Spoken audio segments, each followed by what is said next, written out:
Get started. So this session is about the future agricultural policy, the changing policy landscape. And I'm David Michie, so I'm the outgoing crops policy manager at National Farmers Union of Scotland. I'll be here a few more months before I go to SEOS to do a different role. But I've got with me Andrew Moir, who's an Arable farmer and SRUC chair. I've got Stephen Thomson from SRUC, who's an agricultural economist. I've got John Kerr, who's head of agricultural policy and crofting. And then at the end, Claire Hodge, who's head of crops at Agri-Environment. And I'm not going to talk too much, but I'm basically going to ask everyone a little bit about yourself and what is the one thing you would like to change from the existing policy that we've got. We'll start with Andrew. When David asked me that question a moment or two ago, I don't know how long will this take, but probably the thing that just springs straight in mind is just to let us farm, let us get on with the job that we're really good at, and without too many conditionalities, and that'll come up later, I'm quite sure. But something we're really good at, and what our country really needs at this moment is good, well-produced food to feed our nation, not the processed stuff, but the really good stuff that we can and well-produced for our population. Let us get on with it. Thank you. And John?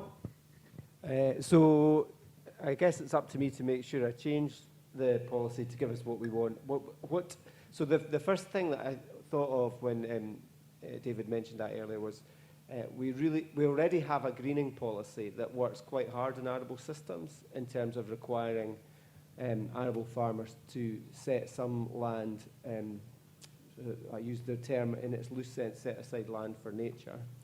That's changed to be the ecological focus area, but that's not true for other farming systems in Scotland, and we've identified that as a gap, so we intend to change that pretty quickly, and we'll come on to the detail of that in a minute. I think the other thing that we discussed was the quality of the advice that's available to farmers.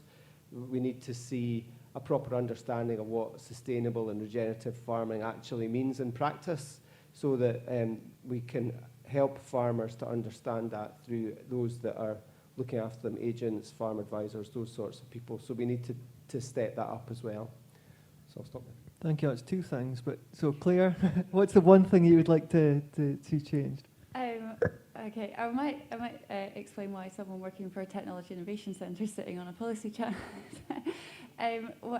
Technology is key to try and achieve some of our targets, and policy is going to help farmers get access to that. And we have a lot of technology sitting on farm not doing what it needs to do. It's not integrated. We don't have the skills to achieve that, and so there's a lot that policy can do to get us to where we want to be. So a little bit of explanation why we need technology to be part of that, and it should be prioritised when talking to governments about policy. Yeah, let's not forget about innovation and technology and skills and things. So, Steve, one thing. One thing. I suppose from my perspective, I kind of live and breathe this quite often and think about agricultural policy when I'm asleep. And the more I get into this, more Scope 3 emissions kind of worries me, to which I now think that agricultural policy should enable farmers to sell to the major retailers going forward, because the Scope 3 emissions that they're going to require of this sector could be quite significant, and policy should be an enabler for that. Okay, thanks very much. And if we just throw it out to the floor, and anyone got any particular questions about the policy landscape?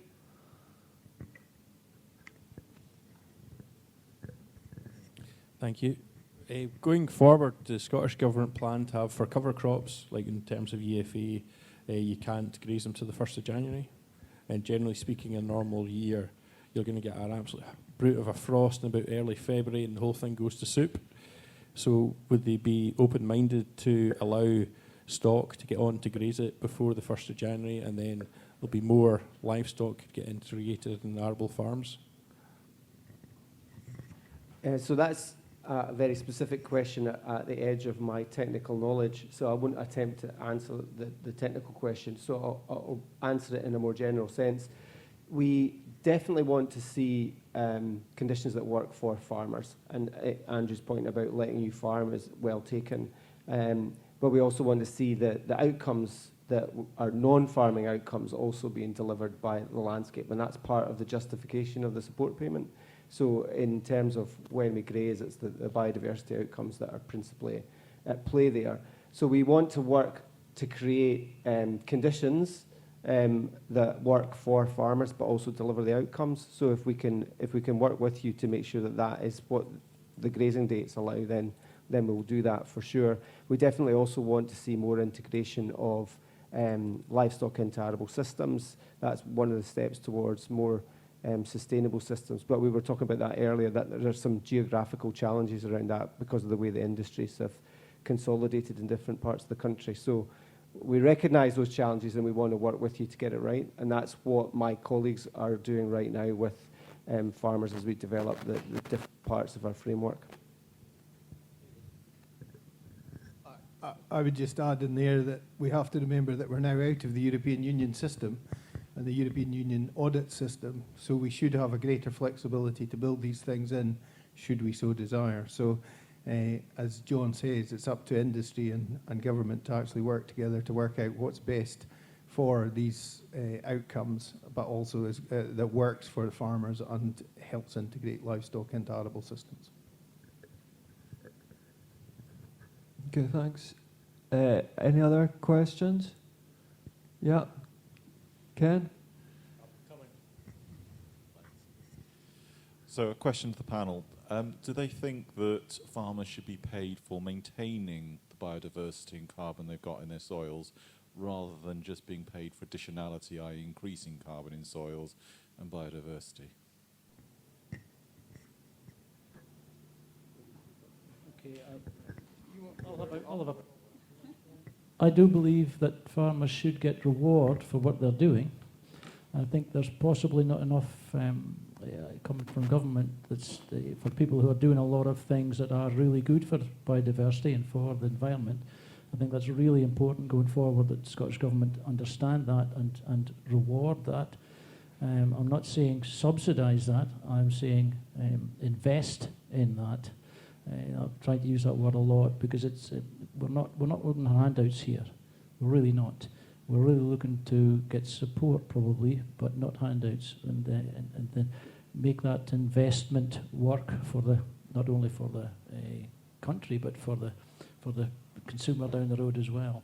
So yeah, we'll need to invest more, I think. From my perspective, I've always said that farmers shouldn't be rewarded to change per se, because then if you're already got lots of carbon stored, you're very carbon neutral, you've got a very low carbon footprint, where have you got to go? So it's about rewarding the actual delivery. So it's about supporting those that are achieving outcomes rather than rewarding people to change to deliver the outcomes. And if you make it based on achievement, then it's a different conversation that we can have.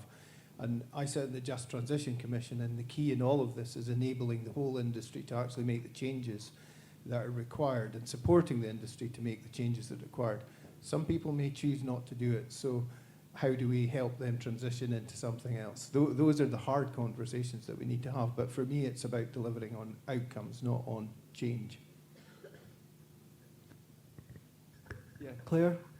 I think it's really important that we start with the measurements and understand what we are measuring, and also the tunnel vision of carbon.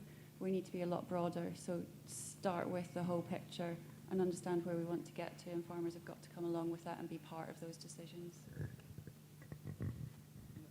Yeah, so it's always good to go last because I can refer to what Stephen said. So the trick is that people are in different places, right? So some people will have managed their soil. There should be a reasonable, probably not much more that can be put into those soils, but we'd want to reward that good practice, as Andrew said. But we also want to make sure who aren't there are taking the right actions. So there's a real trade-off between paying for outcomes and paying for actions.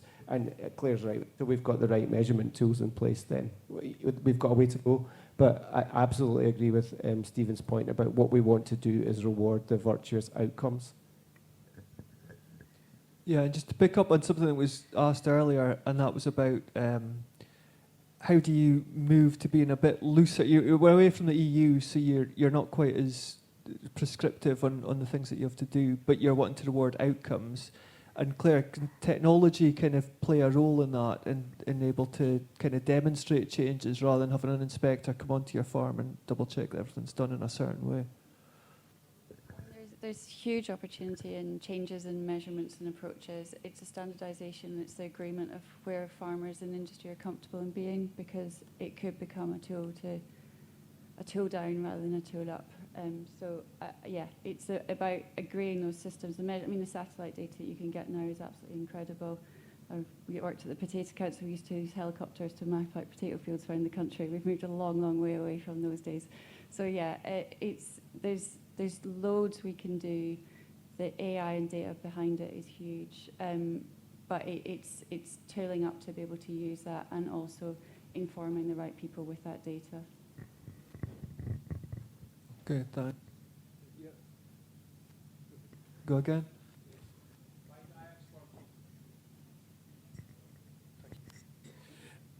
Every year, farmers put in their IX forms for the 15th of May, or whatever day, depending on the weekend when that day lands. Why does it need to be done for that day? Could we not put it for later on in the year once it's actually happened? Instead of the 15th of May, everyone's going like the clappers to get their lambing done, get their calving done, sow their crops. Could it not be you get your census done later in the year? Maybe the first year the BPS might be a little bit later. However, after that it would be in the system, so there's less stress on everybody in the industry to get that vital bit of paper shoved in that gets all their subs at the busiest time when everyone's tired and stressed. So from my perspective, the date's set so that we can get the money out the door at the end of the process. So the more that we can do to make sure that process in between getting your information and getting the money into pockets, bank accounts, the more flexibility we will have. In terms of what the optimal date is, well, we know that everybody always leaves their homework to the last minute, so it'll always come at that close to that date. And I'm not qualified to answer when that should be, but it's definitely something that we've got the flexibility to take into account and move it. That's the right thing to do.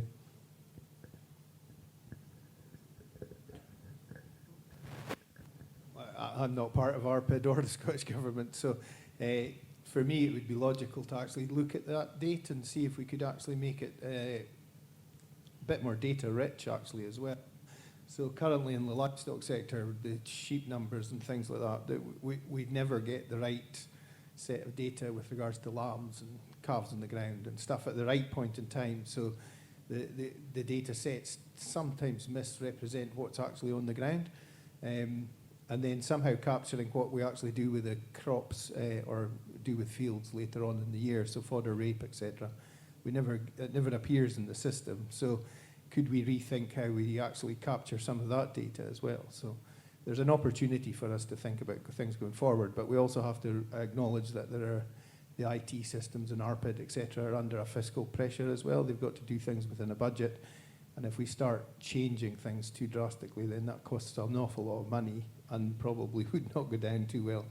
But looking at the dates is probably something that's within the scope of government. I'd quite happily look at dates and stuff, but I'd be really, really careful on that.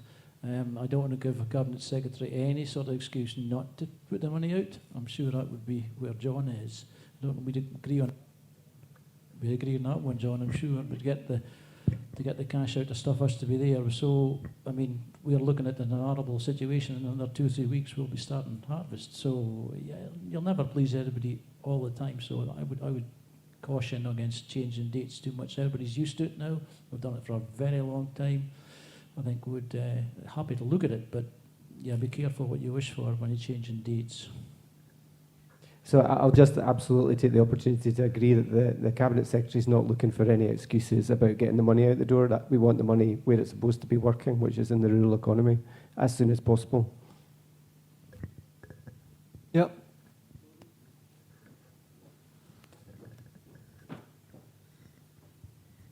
Hello, Gordon Rennie. I was a bit late to this session, so this question may have been asked.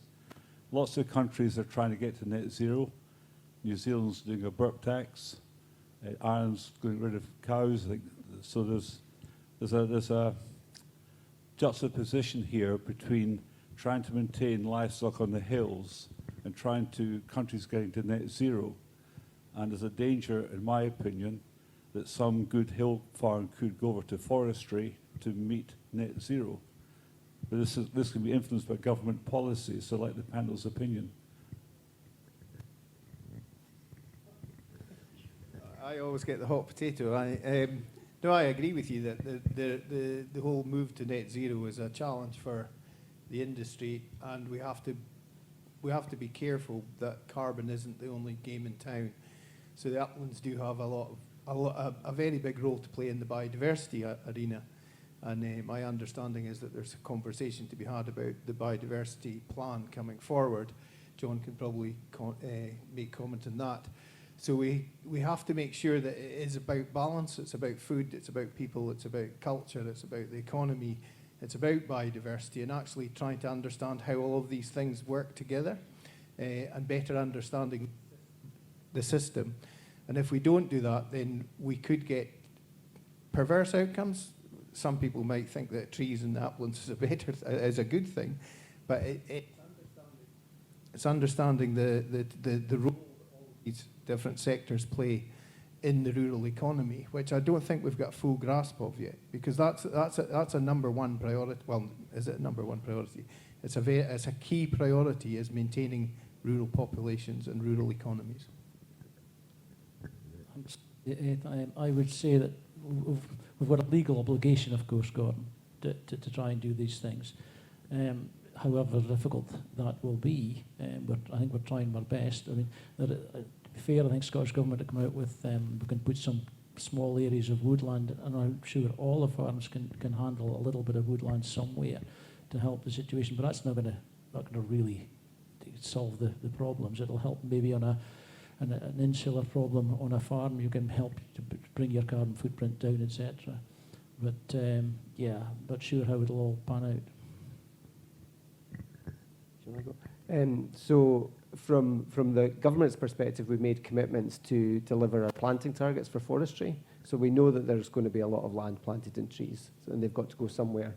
And we want, as Andrew said, we want all farmers to reap the benefit of that by planting some currently farmed land into trees, but managed as part of a farm business. So you're getting a diversification, but you're also getting the benefit of the carbon, the biodiversity gains that you would have by integrating some trees into farming systems. That probably won't deliver all of the forestry planting targets, though, so there will be a requirement for some of those trees to go somewhere else as well. In terms of delivering net zero at an economy level, because there are trees in the system, there's some room for some sectors to still be a net emitter at sector level at the end of our net zero journey at 2045. And at the moment, as the plan stands, farming is the principal beneficiary of the sequestration happening elsewhere in the economy. So we do make room in our plans for farming to, as it's a biological process, to have some emissions at the end of the journey. And that's particularly important for the livestock sector, but it'd probably be important for the arable sector too. But the more that we can take the carbon that can be removed from the farming systems, the more room there will be for those residual emissions left in the system. And the more we can take carbon out of the atmosphere through other means, like tree planting, the better the whole system will be from a managing the landscape perspective. But we definitely require to shift the balance from where it currently is. I would just add there that from my perspective, you can't get agriculture to net zero. So if you produce food, you're going to produce carbon emissions, or you're going to produce emissions. So it's a quirk of fate that we've got a thing called LULUCF, which is land use change in forestry, which is an inventory in its own. And then you've got the agricultural sector, which is all your production elements. And the sequestration happens in the LULUCF model for both grassland and for trees, and also for peatland emissions and all of those kind of things. So somehow we need to bring the two of those together and acknowledge that agriculture is the major land use in Scotland, of which forestry is part of it, and woodland is part of that. And if you look to Wales, and this is where we have to also be careful, is that in Wales there's talk about all farms having to plant 10% under trees. You know, there are some different models out there that might be less palatable for our industry as well, and for people perhaps in really productive areas where the challenges may exist. And that's part of the discussion that we need to have in all of this, is that the government are trying to meet multiple targets here. To add, in the previous session, still not working. Previous session, still not. Still there? No. In the previous session, John McNichol spoke about his apples and stuff. Now, I think that's a brilliant idea, but he had to take them off where he probably had them and put them in an orchard and fence them off from predators, well, the deer, etc. Now, I do believe there's a huge potential for arable farmers to put trees, small trees. I mean, we've planted serious amounts of small trees, genes, around the estate that I have the privilege of working on. And that's a fantastic biodiversity thing, which we are doing and have done for many, many years. And the hedging, of course, many kilometres of hedging. But they take a huge amount of money to put in, because you've got to protect them for fairly serious times for 4 or 5 years before they're established. So there has to be a bit of incentivisation and investment again shoved into that if we want to make that happen. For all the good biodiversity reasons, but also it's been fairly well proven that it helps our crop yields as well because of the changes there. So lots of things can be done. We just need to be clever about it. But there's also unintended consequences, as John probably, what happened to him with his apple trees, probably spent quite a bit of money, but found that he couldn't do it where he wanted to do it because of the extra costs involved of keeping predators off. Okay, thank you. And actually, earlier in that session, John was asking about, well, he said that it can be quite difficult to get into agri-environmental schemes when you're an arable farmer as opposed to livestock farms for getting the points. So I suppose a question for the panel is, what can be done to kind of increase the accessibility of agri-environment schemes in the future policy? I don't know, who wants to have a go at answering that? Well, to increase it, you have to pay for the damn stuff for a start. Because, I mean, was at Scottish Agronomy stuff last week. The costs are fairly serious to put in wildflower margins, etc., into the arable situation. So if Scottish policy doesn't give us the wherewithal to allow us to do that, that won't happen because of the costs, the opportunity cost losses as well. So, yeah, it's got to be paid for. It'll be something like £1,000 a hectare. Will that come from Scottish Government? Maybe I have to ask John that question. So I'm in danger of agreeing with you for this whole session, Andrew. So yeah, we could get more people into agri-environment schemes by having a larger agri-environment budget, and that's essentially what you're saying. We need to pay for it. I think we're in a very difficult position financially to be asking for more money for agriculture policy, though I think Stephen's made that case in multiple meetings that have been with government already. So we recognise the need for more money, but I'm also pretty pessimistic about being able to secure more money. We already know that we got a bit less than we were hoping for from the Treasury and essentially the money, but we are still getting that money from Treasury, so I don't want to over-egg that point. But if we have a fixed budget, then more money for agri-environment means less money somewhere else. So we have to strike the balance really carefully. What we're planning to do in 2026, though, is introduce a new mechanism which will feel a wee bit like greening, I think, for the arable folk in the room, but it will be more conditions for some of the other sectors who've had that greening payment for perhaps less less effort than perhaps the arable farmers have done so far. I'm glossing over quite a bit of the detail of that, but that should incentivise more on-the-ground work for biodiversity improvements as well as reducing emissions as part of our main offering to all farmers. And that will be that tier 2 part of our support mechanism. But that's going to be coming out of what's currently the BPS and greening budget, essentially. Well, we haven't totally hammered down the sources of the money, but the overall pot is going to be much the same. So that is our intention, is to get more people doing perhaps more modest things than in the agri-environment schemes, but certainly more than people are doing now. I would just say that the tier 2 scheme, we need to be really careful that the additional costs or the income forgone that farmers are going to have to incur in order to do these things stack up for you, because otherwise we do run the risk that people just disengage and they just don't do the measures, the outcomes, deliver the outcomes that the government want. And doing some work in Wales, we're doing income forgone additional cost calculations just now, and you get to a position you're thinking, where's the sort of the incentive element on this? And that's the real risk here, is that we introduce measures that are too tough for people or too costly. So for me, if we make it a step that tier 1, you've got your cross compliance, tier 2, there's some additional relatively easily met conditions, and then tier 3, and they're a natural progression. And if we can get it and land it in that zone, then hopefully farmers will be able to benefit from that tier 2 to move into the EAKS type schemes.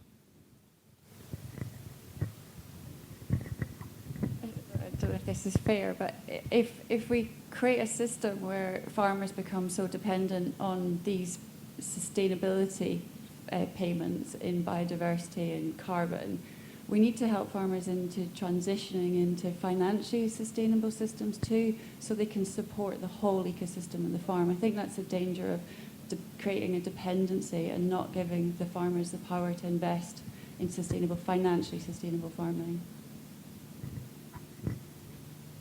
Yeah, thank you. Have we got anywhere? Oh, Mark. How do we, going into a system where it's new, how do we avoid the scenario where it becomes overcomplicated for the farmers and individual to fill in any forms, and the money that was destined to help the farmer improve their biodiversity, for want of a better word, that actually gets siphoned out of that into a consultant's pocket? I mean, there's probably ones in the room, but how do we avoid that scenario when we start bringing an overcomplicated system? So that, yeah, we're really alert to the dangers of that. I think we're creating a new tier in the tier 2 mechanism that I and Stephen have mentioned already, and we're wanting that bit of our policy to do more than it's currently doing at the moment, because we want to see those biodiversity metrics change direction. They're still going down, and we know that our climate numbers, our carbon number, and that's methane often, numbers are staying stable and not going down. So we need to change that. That means that farmers need to be supported to do things differently. And I'm going to be unapologetic about saying getting professional help from qualified and highly motivated advisors is going to be a thing that we need to do. And that's going to cost money, because if you want to get something good, you're going to have to pay for it. So some money will go to that type of professional advice to farmers. Farmers are also professional. I'm not for 1 minute saying that you're not. But you're professional at doing the business of farming, and introducing something new to make those sustainability goals go in the right direction. The numbers on those things go in the right direction. It's going to take some effort. But that should be about helping you do the right thing on farm, and it shouldn't be about form filling. So we're going to have to strike a balance there, and my colleagues in the team are working really hard to make sure we get that balance right. I just agree probably with John again. It's terrible we're agreeing, John, it's good, but yeah, we're trying very hard to get the thing to work, but we need to be asking government not to be too prescriptive. That's a worry for me. If we're too prescriptive, you will turn everybody off, and there will be a consultant's charter. So that for me is where I've been, and John knows this, I've been saying this for long enough, that we must try and avoid bit being too complicated. Yes, we have our obligations and we must try and get there, but we are professional farmers and we can do these things probably better than maybe we might think. But to throw the money into consultants is really failure as far as I'm concerned. We really do need to, and so I'll give an example, and I've spoken to John about this, the hedging, conditionality stuff on hedging. Is to me, and I'm really, really fond of hedges, and we've got a lot of hedging, and I know quite a bit about it. And the prescriptions that they're asking, I can understand. But if we can just get people to grow a hedge, I'd be really happy. Just get that off the ground, get that going, and be a bit more prescriptive maybe down the line. But the prescriptions that have been mooted to me have turned me off, and I would be not willing to go into them at all. I wouldn't want to know about it because it would go against everything I know, and it works on my patch. And so that's my plea to Scottish Government, to John, to just calm it down. Let us get there with things that we can do know work, and let us get that small things first without having to be too prescriptive and asking people to spend thousands of pounds on consultants. So failure for me. Yeah, and from my perspective, there is a thing that we very rarely talk about in the government's route map and in the framework, which is called the Transformation Fund. And for me, it's how do we help and support people to make the changes that government are requesting of them through some capital support that could be there, or some training and advice that could be there. But for me, I'm in total agreement that it has to be simple. And it has to be relatively achievable, and reporting needs to be relatively achievable. In the future, we'll probably find that technology can help us monitor and evaluate these things, but helping people on the ground do it in a simple way is key.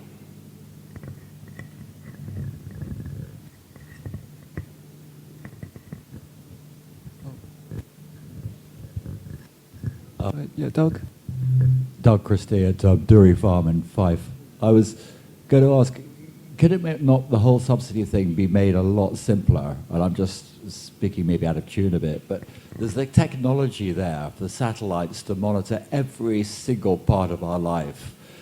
And taken on a farm basis, we get a subsidy for you'll know what crops we're growing in the fields with the satellite. You'll know the buffer strips we've got around each hedge, and give each farmer a subsidy to do what he likes. If he wants to go down the more intensive food production systems, they can, but the ability to other farmers to maybe take their foot off the pedal, maybe not get off the hamster wheel of high input, high output farming, and the ability for them maybe to put more hedges in or cover crops in or direct drill or whatever it is, and it gives the flexibility on each farm. Each farm everyone knows their farm, each farmer knows their farm better than anybody else, and give them the advice and the ability to source advice to be able to change the farm and the direction that they want to go into the future, rather than a lot of these prescriptive list checkbox exercises. So yes, I was getting sort of two questions there. One is about how can we use technology to have a kind of light touch without the department coming and checking absolutely everything. But then also related to that is how can you make sure you're getting those outcomes, those environmental and other outcomes, without too much audit at the same time. So yeah, I don't know who wants to make a start on those two related questions. Maybe technology, are you Claire? I don't know if I'm being flippant, but the technology exists, it's already there. I was in America 4 years ago, and the USDA probably knew more about what you were growing in your fields than John did. So it can be done. It's about the infrastructure, and it's about the trust of how that's used. Yeah, we can question why the USDA knew what you were doing. So is there a sort of a need for government to help support that digital infrastructure then, do you think, or is it there already? There's a whole digital framework that needs to be looked at in UK or global agriculture, and it's being able to safely share data, trust who's got it and how that's used. We're working quite hard on trying to understand how that can be done better, because again, it can be exploited, it can be used for wrong purposes, and it does exactly what you're not looking for. So simplicity isn't always the key, and having control of what goes in there is pretty important too. But the technology to help support you do that is available and can be done. It's about then the integration with systems like the Scottish Government's. So the remote sensing is, I've been aware of remote sensing for a while in terms of what crops where. It doesn't fully integrate into our systems at the moment, and there's a cost to making that happen. The amount of data that floats about in these data sets is vast, and so getting the sort of information that appears simple, and I understand why you would put it that way, is actually a bit trickier when you start to unpick it. But those sorts of systems don't tell you some of the key things we need to know about inputs and outputs, and they don't really tell you about outcomes. So they can't fully let you calculate what a carbon footprint of a farm is, because you don't know what's coming into the farm, and you don't know how the livestock are being managed is a key thing for Scottish agriculture, not so much for arable. But for arable system, you don't know how long you've run your grain dryer from a remote sensing instrument. So there's a whole lot of things that you don't get from that sort of information, and we've got to try and figure out how we help the industry to demonstrate that it's doing all of those things that you can't easily pick up through the auditing process. We are trying to build baselining tools for that. So we've financed AgriCalc at the start, and that's continuing to build more or less in its own right now.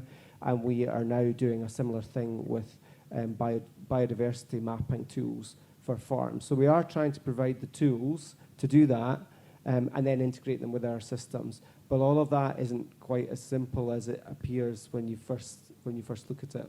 But we're working quite hard to try and make that happen, and that just takes a bit of time. But I think we are in a pretty good place in Scotland to be able to do that for the different farming systems that we have here, but we're not all the way there yet. So I might disagree slightly with John in that the IACS form isn't telling us a carbon footprint. So it's essentially just a declaration of what your crops are. So it's you declaring what you've got in the ground, and we can do that. We can do that with technology.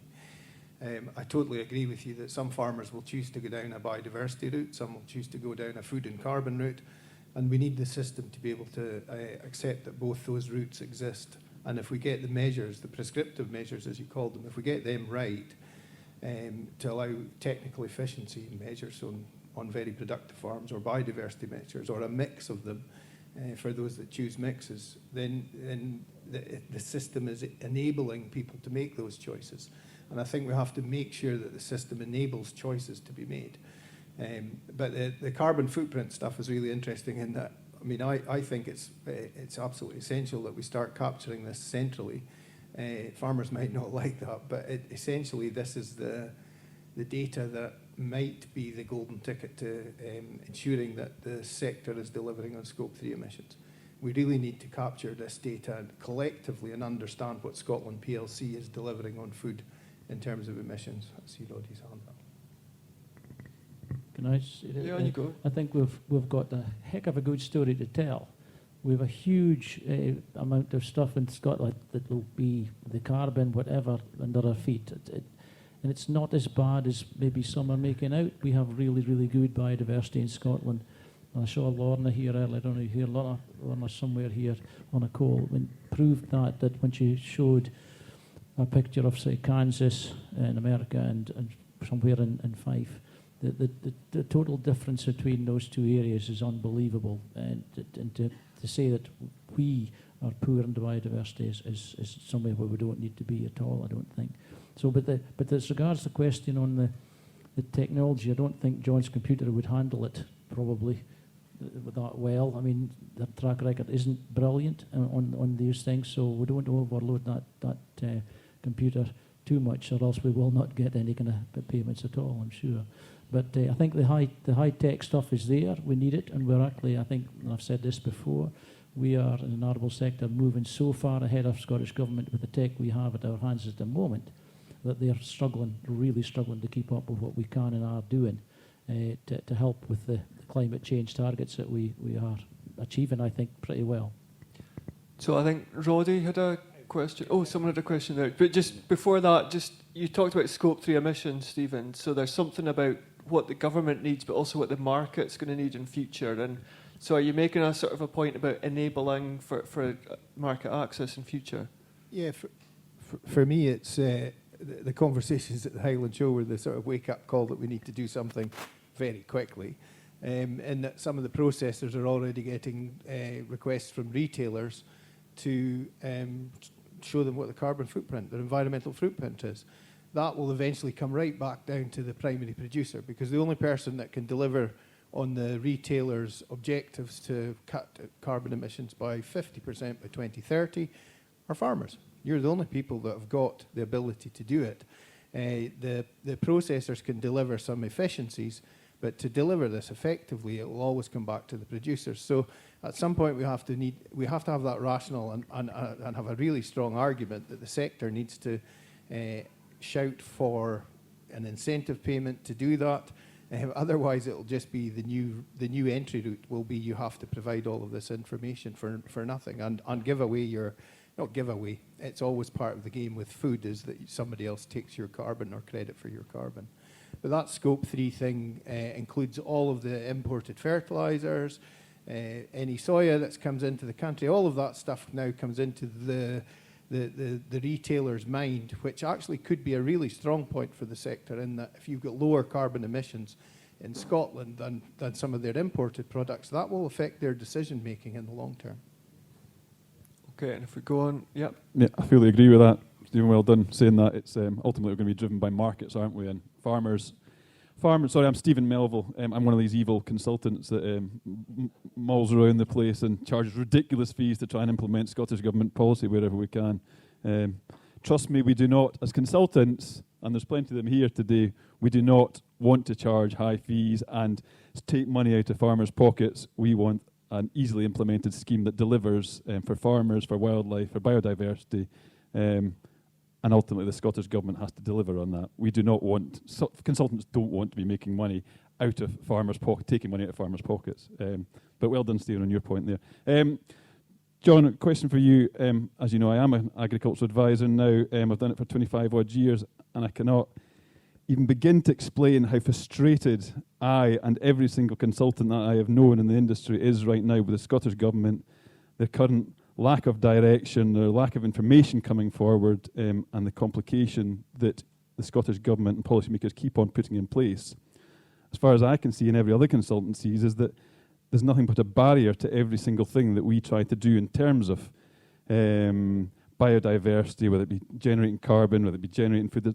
There's just more and more barriers, paperwork, policy, legal framework in place, and that's what hinders us. And I don't know when the Scottish Government are going to get the message and start to simplify things and let farmers do what they're good at, which is producing food, producing it economically and to a high standard, which we do in Scotland. Scottish farmers are amazing. They produce fantastic food. They look after the environment, but they're being hindered and restricted all of the time by Scottish Government policy. An excellent example of that is our current Agri-environment scheme. So for the last 2 years, there has been a restriction on the amount of agri-environment schemes that can be put in place simply because the funding is not there, and every single year the Scottish Government put more and more restrictions in place that hinder applications being put in, successful applications. They increase the points, they reduce the money, they reduce the number of options available. So Scottish Government are the biggest, are the hindrance to what is going on. So I want to know from the Scottish Government when they're going to fully release all the information available on the next agri-environment policy. I want a full of everything that we're going to be allowed to do, when it's going to be available, and assure us that the schemes are going to be simple, straightforward, so that consultants can deliver to farmers at a low cost as possible and as soon as possible, please.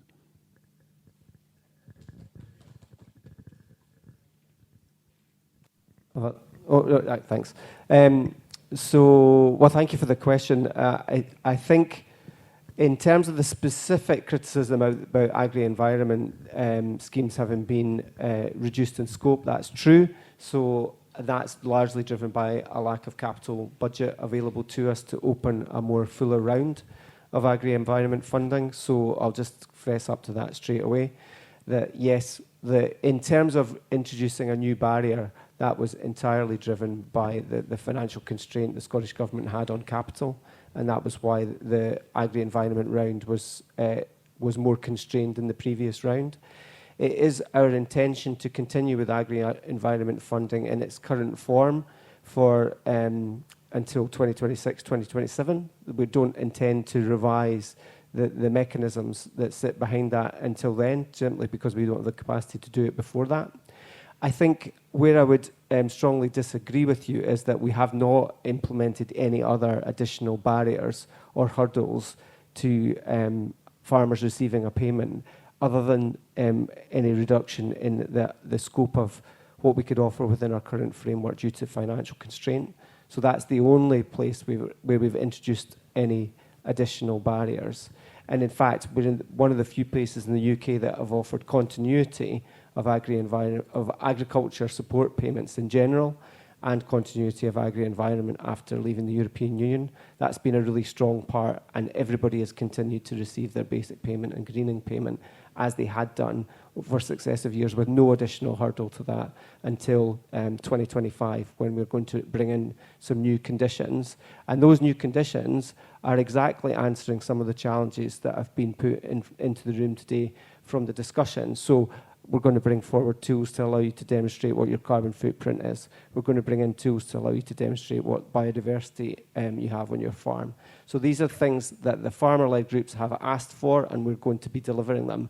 Too slow for some. Andrew's been constantly honest about the pace, and I accept that.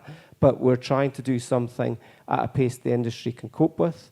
And I also accept the criticism that we haven't been able to share as much of the detail of what's coming, particularly with the advisory sector. So you guys are our assistants in making sure the policy is delivered. I totally recognise that. And if you feel that the engagement between us and you and your colleagues isn't sufficient, then we need to fix that. So I'll take that as an action point from today to engage more with you and your colleagues on that, because we want you to be cited on it. But some of the reason that we aren't able to share the detail is because we're still generating the best way to do these things in conversations with farmers and the sector. And if you feel that you're missing out on that conversation, then we want to bring you in. So I'll undertake to do that as a result of the point you made today. I'll pick up on the specific point about the budget, because I don't want to leave that hanging. I think the UK government's commitment and the Scottish government's commitment is to maintain the current level of funding into the sector for the duration of the two respective parliaments. So we're not taking the money away, and I have no plans to do so. We do want it to buy in a bit more in terms of outcomes, which, but to take on the data collection point that Roddy raised, yes, I would love it if we could produce a centralised way of collecting all the data that we need for the different outcomes we're looking for. But that is just such an enormous task that I think to try and to aspire to it is the right thing to do, but to reach it will be nigh on impossible. We've got the specific difficulty, and it's in front of us right now in terms of carbon audits or on-farm carbon calculators, however you want to call it, that the dairy sector is miles ahead of everybody else in having already required it. So the supply chain's already requiring it. And not only that, but the different supply chain actors are requiring a slightly different tool, or in some cases quite different tools, and they're not the one that the Scottish Government's paid for and would probably preferentially like to use because it's the most comprehensive. So we've got some real challenges about even agreement about the tools. I said earlier on that we have been working pretty hard to make sure that these tools do exist and are available to Scottish farmers, and they are being used. But harmonising them and then gathering all the data from them. I mean, you heard Andrew's view about his farmer's perspective of doing that. It's just one of the challenges. And you're not wrong to give your data to somebody else and then trust them with it. I think in this day and age, you really need to be quite circumspect about who you give what data to. So I agree with you, but if we're to get a harmonised system that then rewards farmers because of the actions they're taking, then there's got to be some exchange of data. So this is fraught with difficulty, but the aspiration is the right one to have. I just want to go back on this budget, the budget point, and the budget point's a really important one because the more I go and see other sectors through the Just Transition Commission, I'm sitting there thinking, agriculture's not only got to decarbonise, the electricity sector's been given huge support from the state to decarbonise. The transport sector is going to decarbonise, huge support from the state to help that decarbonisation journey. And then on agriculture, we're delivering, you're expected to continue delivering the food, decarbonise and also restore nature. So the aspirations that government have for this sector are quite significant. And as Andrew pointed out, the real term decline, when you take inflation into consideration, means that the relative buying power of government's money is falling off a cliff.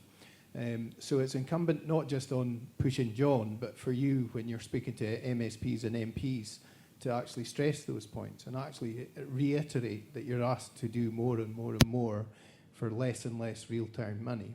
But the question always will be, well, where do we take it from? Are we going to take it from education, from health, from transport? Those are the hard questions that government have to answer. But it's informing, and we need to have that as an industry. We need to inform better at what we're delivering. Okay, thank you. We've got one in the back, yeah. Yeah, George? I apologise, John. I said I wasn't going to ask you any difficult questions. I'm going back to the budget and back to what Stephen said about biodiversity and how many farmers were willing to do that, but the lack of budget. And I come back to the underspend we had 2 years ago, and we're not fleet of foot actually using that underspend that could be allocated into other sectors of the agricultural budget. I'm not saying take it out. We then lost £33 million from the Scottish Government, and that was handed back mainly because we did have an underspend, and we haven't had that 33 million back. The supply chain needs to pay for it ultimately in the long term. So whilst there's a transition, there's a real role for government to, as I say, enable those transitions. The more I've been thinking about the 33 million, I didn't mention it, the 33 million, I'm convinced that that money might be better spent in actually helping provide the baseline data that the supply chain is going to have to provide to the supermarkets. That's the enabling factor. And I don't know what the answers are, but if we keep saying that we're supporting people to change rather than incentivizing the change and supporting them to deliver, we're always in this change mode, or we're going to get supported to change. It's not. Don't think about it that. It's supporting to deliver at certain outcomes, and once you're delivering them, that becomes the norm. The norm might change. So over the years, we've talked about we've had a load of different geek measures, haven't we, as we go in and out of different trends. So the baseline conditions will change, the industry will change, the conditions that your supply chains will put on you will change. It's how do we capture value out of that supply chain is the absolute crux of this. I'm convinced that farmers are in the biggest bargaining game. They're about to enter the biggest poker game that they've ever entered as an industry with the supply chain. And how do we actually get people to work together as an industry to actually make sure that the reward is coming down for your biodiversity gains, for your carbon gains, for your food production, etc. Government can worry about the sustainable development of rural communities and some of their targets, but it's capturing more out of that supply chain is absolutely vital. And then that's where this international comparison bit comes in and becomes absolutely vital in this, is how are we compared to other countries. So there's something about the information that the supply chain needs that we need to be able to have and trade with them, but also about that policy, not just at the farm level, but at the higher kind of, so that it's fair and the market's a lot fairer and rewards these things. Does anyone want to add? So I think one of the things that Claire mentioned earlier was about reducing the dependence on the industry from the incentives. So I think part of becoming more sustainable is to shift from a model where you're relying on this external income from government into a place where your inputs are balanced out by the income you get for your outputs. Now, there might be a component of green finance in the mix. We haven't mentioned that today. I think I'm pretty sceptical about whether that will come quickly, but it might come in the longer term. And the whole idea of the Scope 3 emissions counting is to build that environmental credentials into the product that the consumer is paying for. But what the quid pro quo from that, from the consumer, has to be paying an adequate price for what goes into that. So ultimately, the market ought to be rewarding farmers for what they're doing in its own right, and not have to rely on the public purse to be compensating farmers to reduce the harms that the consumer is causing by buying the thing in the first place. But that's a whole big question about how we structure our economy. And, I can't answer that all on our own, neither can these guys. But ultimately, that's where we need to get to so that government can step back. But at the moment, there's still a role for government in paying that compensatory payment so that we get both things. Okay, thank you. Anyone, any more questions before we wrap up? It's after 4 now. Oh, yeah. Not really a question, just an observation. Throughout the talk this afternoon, there's been some words used. One is sustainability. And John, you just mentioned we need to be more sustainable. But I take offence to that because our forefathers have been sustainable. Everybody in this room is sustainable. How much more sustainable can we get? And another word is regenerative. Our forefathers were regenerative. It's about being a mixed farm. It's about having a proper rotation. So these are buzzwords, but I just don't get it. I mean, it's been happening for generations. And the last thing I really want to highlight is we've been talking about money and payments, and we're all subsidised. Well, I'll put it to you. I'll put it to everybody in this room. We're not subsidised. It's a food security payment. And if we haven't got any payments coming forward, we've got no food security.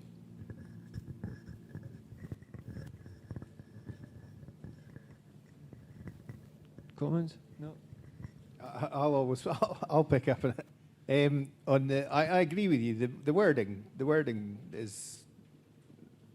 is it right? Is it wrong? I used to get worried about the word sustainable and what it meant, because it means something different for everybody. Regenerative agriculture is likely the same.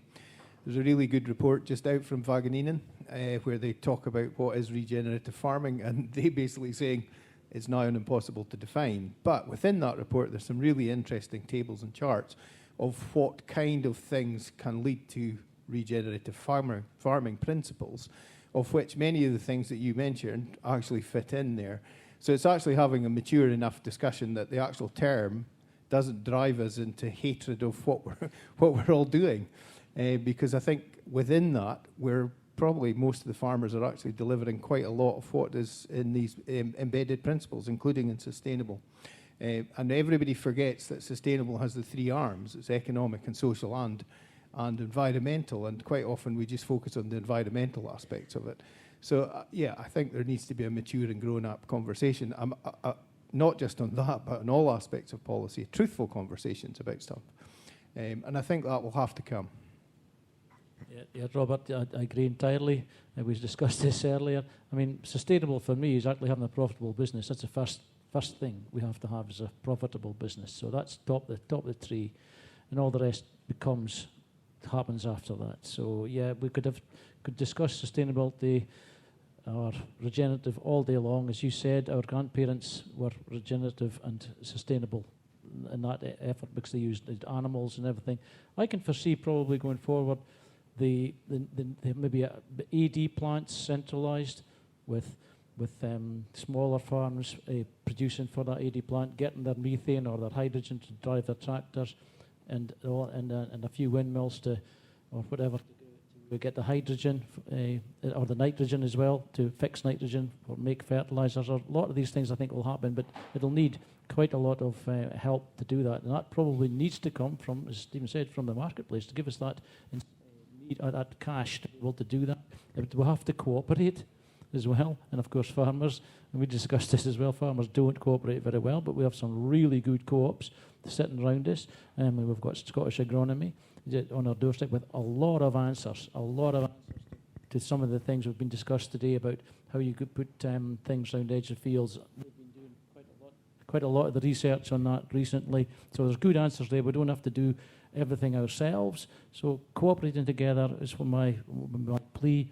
And as a chairman of Scottish Quality Crops, which is a co-op, we can actually give the answers. A lot of the stuff that you are doing, and the biodiversity audit, you do the IPM plans. All these things are there, which you can say you're doing, because you've done your audit, and government should take cognizance of that and give you just reward for that.